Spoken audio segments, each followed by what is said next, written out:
हय दिनै फिन दिनै जि लामायाव ओंखारबोनानै बेबायदि धरना होनाय जि हाबाफारि बियो बड'लेण्डआव जोङो दिनै फिन खेबसे नुनो मोननाय जादों। नैबे समाव आंनि केमेरा पार्सन बिथांखौ आं दिन्थिनो थाखाय खावलायदों।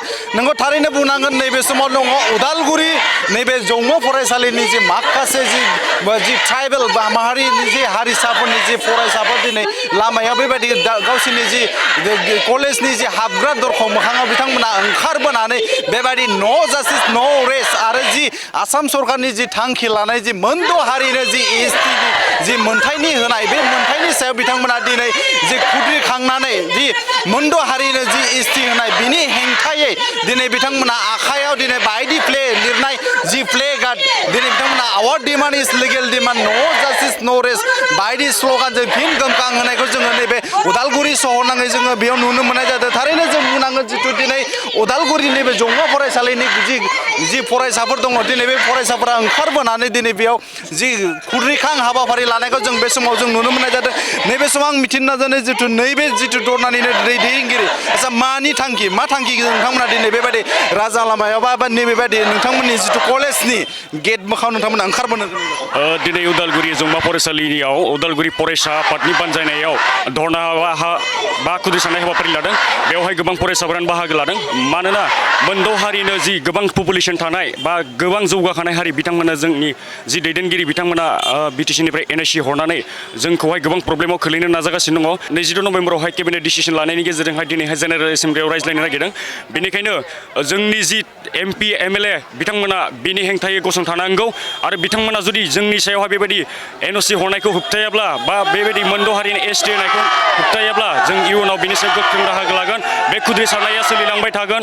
मानो होनोब्ला जोंनि राजखान्थि सोलोंथाइ बिथिं गोबां जौगानाय हारिफोरा कब्जा खालामगोन। बेनि थाखायनो बेबायदि एसटि होनायखौ बन्द' खालामनांगौ। जों बे होबथानायखौ माब्लाबाबो बे एसटि होनायखौ जों माब्लाबाबो गनायनानै लानाय नङा। गोजोन्थों।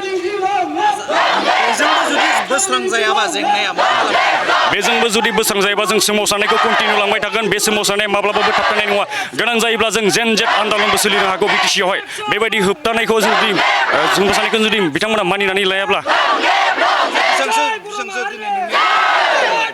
बेवहाय खमैब्लाबो 500निफ्राय 700सो फरायसाफोरा बाहागो लादों।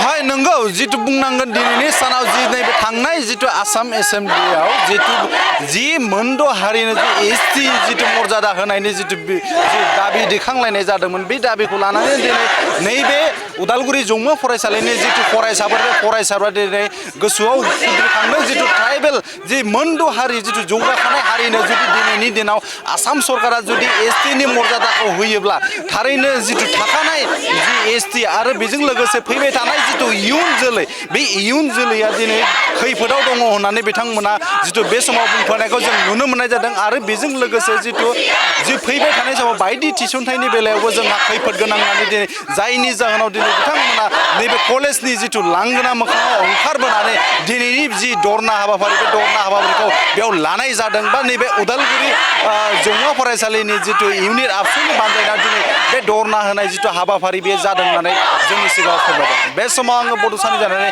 केमेरा पार्सनजों लोगोसे उदालगुरिनिफ्राय सोरांसार बाग्लारि।